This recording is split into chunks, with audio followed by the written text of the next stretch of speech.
Hi, my name's Nicole. I'm the Farm Program Manager with the Sylvia Center. We're a nonprofit that specializes in food and nutrition education with young people in New York City and Columbia County. And I'm here at Katchkie Farm, which is located in Kinderhook, New York, where our learning garden is located. So I thought I could take you on a brief tour of the farm, and then we'll end up in the learning garden. We can see what's growing there at this time of year. All right, come on. When we welcome groups on the farm, we often start right here in front of the 3 greenhouses or high tunnels on the farm. Now these belong to Katchkie Farm and they will grow in the far 2 ones. But this one right behind me has a special purpose. It's called the propagation house. And this means to make more of. So this is where we make more plants. And a lot of the plants that get started for Katchkie Farm and for the learning garden get started right here in what is called transplants. So we plant the seeds into a cell, and we'll take a look at that. And then they grow into little seedlings. Now, greenhouses or high tunnels trap in heat. So we can start plants as soon as March and April, maybe even February. And if we think about what the temperature is like in upstate New York during those months, it could be 30 or 40 degrees, and maybe it's still snowing. So that's not really temperatures or weather conditions that plants like to grow in. By having these greenhouses and high tunnels, we can start plants that much sooner. And then when the weather does warm up in the spring, we'll have these seedlings ready to go out into the ground. Now, an important process has to happen though before we take our seedlings, our transplants, right from the greenhouse and put them into the field. And that's a process called hardening off. So this table behind me, you'll see has a lot of plants on it. They're all in seed cells, trays, and they're going through the process of hardening off right now. So that means that they were in the propagation house and now they're big enough to go out into the field. But if we think about the propagation house like kindergarten or first grade, there's a lot of hand holding, a lot of love and care. They're protected from the wind, from the direct sun. As you can see, it has a black tarp on it. And they get watered on a very regular basis. So they get all of this attention. So if they made the jump from the greenhouse to the field, they would get shocked. They wouldn't know quite what to do. This hardening off phase, we can consider it kind of like middle school. They're gaining independence and they're getting a little bit stronger. So these plants, once they've been out here for maybe a week, then they'll be ready to go out into the fields. And we can call that like high school. They're very independent. Sometimes we will have to water based on what the weather has been like, or we might have to, help if there's a pest or something. But for the most part, they're on their own and they're ready to grow and give us beautiful produce. All right, let's take a look inside. Here is a look inside of the propagation greenhouse. There's some lettuce started right here. A little bit further back is some basil. But as you can see, there's not much in here. A lot of what's planted for the season is already out in the fields. These are an example of the seed cell trays I was talking about. So each plant has its own individual square to grow into. And they'll grow a couple inches before they have grown to the right size or too big for the cells. And that's when they will need to be transplanted outside. So these are known as transplants because we move them from one place to another. Whereas direct seeding is when we put a seed right into the ground. This is one of the examples of the greenhouses that Katchkie Farm is growing into. And inside of here, Katchkie is growing tomatoes. So these beautiful tomatoes, you can see they're taller than I am. They're probably, I would say, close to 8, 9, maybe even 10 feet. And they were planted in here really early. Like I was saying, plants can go into the greenhouses much sooner because they trap in the heat. So notice how big these plants are, and then I'll show you our plants in the learning garden. And you'll be able to see the difference of how getting plants in the ground earlier in these nice protected warm greenhouses or high tunnels is such a huge advantage. When groups come to the farm, something we talk a lot about is soil health. Without a healthy soil, we wouldn't have healthy plants. So soil is something really important for farmers to pay attention to. And there are two things that farmers can do without pesticides or fertilizers to improve soil health to make really delicious plants, produce. And one of those is cover crops. So this field behind me, it looks like it might be overgrown with weeds, but it was actually purposely planted by Katchkie Farm with sunflowers and buckwheat. So what this is doing is it's letting the soil rest, and then next year, once this all gets turned under, the ground will have more organic matter in it, and it'll be ready to have a crop in it. So let's say this year it's cover crop, next year it might be like a root vegetable, then the following year it might be tomatoes. And this is the second practice to build soil health and to reduce pests. This is called crop rotation. So what this means is that crops move around the farm so they're not staying in one place, depleting the soil of its nutrients year after year after year, and it's also breaking up those pest cycles. So those are two things farmers can do to help produce soil health: crop rotation and cover crops. Let's see what's happening in the learning garden. Our last stop on the tour is our learning garden. And this is my favorite place on the farm because when groups come, they get to be hands-on. We do a garden activity, we take a tasting tour of the garden and taste things straight from the plants while they're in season. There's nothing more flavorful than that. And then afterwards, we'll harvest some seasonal veggies or fruits, and we'll go and cook with them down in our pavilion and have a community meal. So this is a really special place. Let's go take a look to see what's in season right now. This is a look at the tomato plants in our learning garden. As you can see, they're so much smaller than the tomatoes in the greenhouses or high tunnels. Our tomatoes are only a couple feet tall, and that's because they got on into the ground so much later. The greenhouses, they provide shelter and warmth, so these tomatoes got planted in the ground much later. Our raspberries are starting to ripen. As you can see, there are some red ones, but there's still some green ones that have yet to turn red.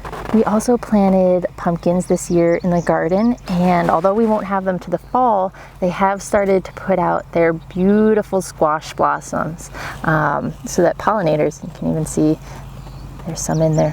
Pollinators can go in there, they can pollinate the flowers, and then the plant can produce its beautiful fruit, the beautiful pumpkin. Here we have some beautiful heads of lettuce, and as you can see, they're underneath a net. So in the garden we have a groundhog who loves to eat things like lettuce and kale, chard, even green beans and peas.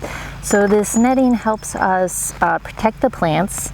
It's a form of pest management, and so far the groundhog hasn't figured out how to get in here yet. Also in the garden we have some shallots. You can see the base of the plant is starting to purple.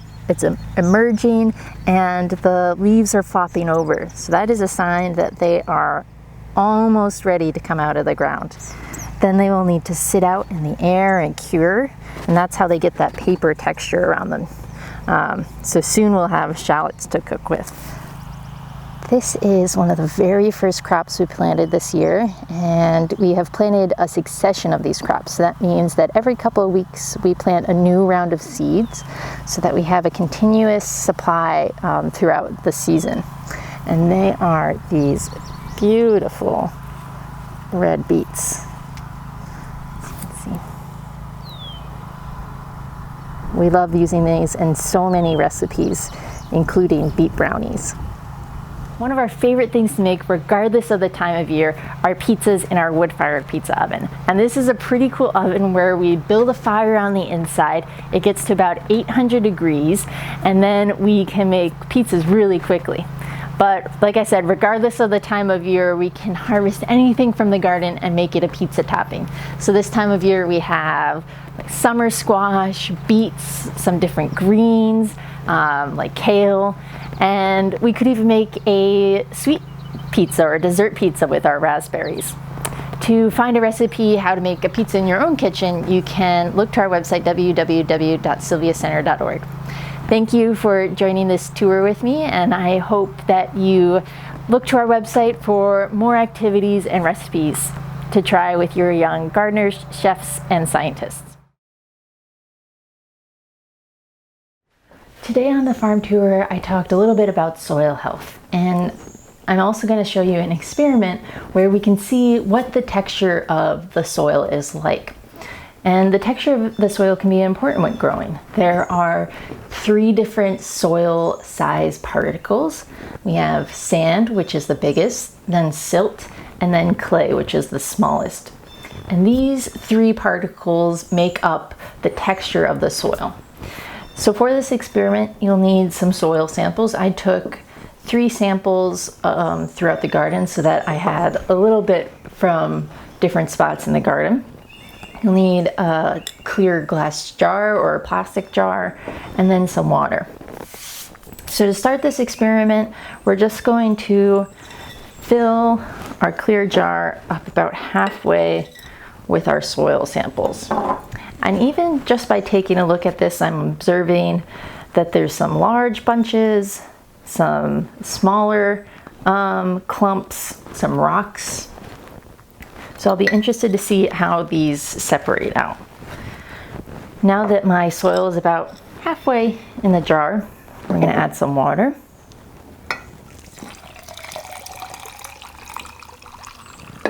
Up to the top there. And it's kind of bubbling as it mixes with the soil. A lid is really important for this experiment because then we're going to shake it. Mixing up all that water with the soil. Kind of making a bit of a mud, a slushy mud. So now we're going to let it sit. Already I can see some of the particles falling to the bottom. The bottom layer is going to be our sand layer because those are the biggest. So they're falling to the bottom first.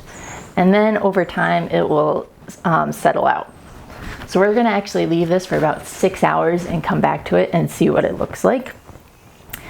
In those 6 hours, you should leave it just where it is so you're not stirring it up. I mixed one and then I had to wait another 6 hours.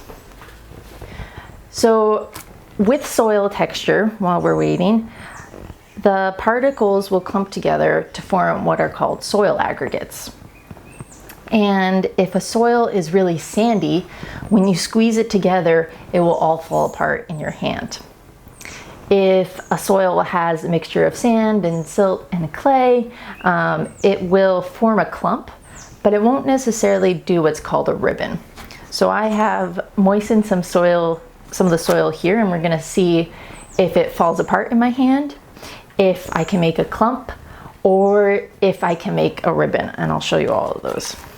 So I'm going to take some soil, I'm just going to squeeze it.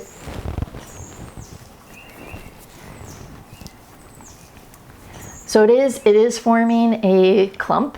So I can already know that it has a mixture of sand and silt and probably even clay in it.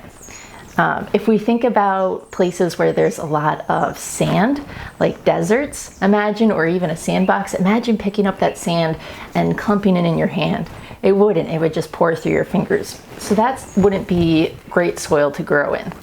However, this soil that can make a ball like this, means that it can hold on to water, which plants need. Now let's see if it can do the ribbon test. So the ribbon test, I'm going to hold my soil and I'm going to slowly pinch out with my thumb here. And as you can see, it's falling apart. A ribbon, if it had a lot of clay in it, it would just keep going, but it doesn't.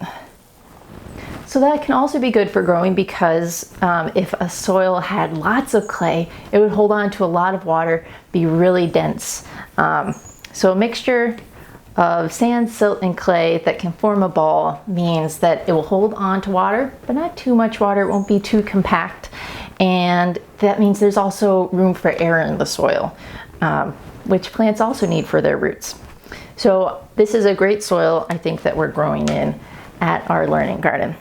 So our soil has been sitting for more than 6 hours, and as you can see, there are 3 defined layers in there. It's mostly sand and silt though. So remember with my clump of clay before, when I tried to do the ribbon test, it all fell apart. Well, one of my favorite hobbies is doing ceramics, so I did have some clay on hand and wanted to show you the ribbon test with clay. So when I push on the clay with my thumb and forefinger, it forms a ribbon, and that's how you know a soil will have more clay in it, if it can form that ribbon. To find this activity and more, look at our website, www.sylviacenter.org.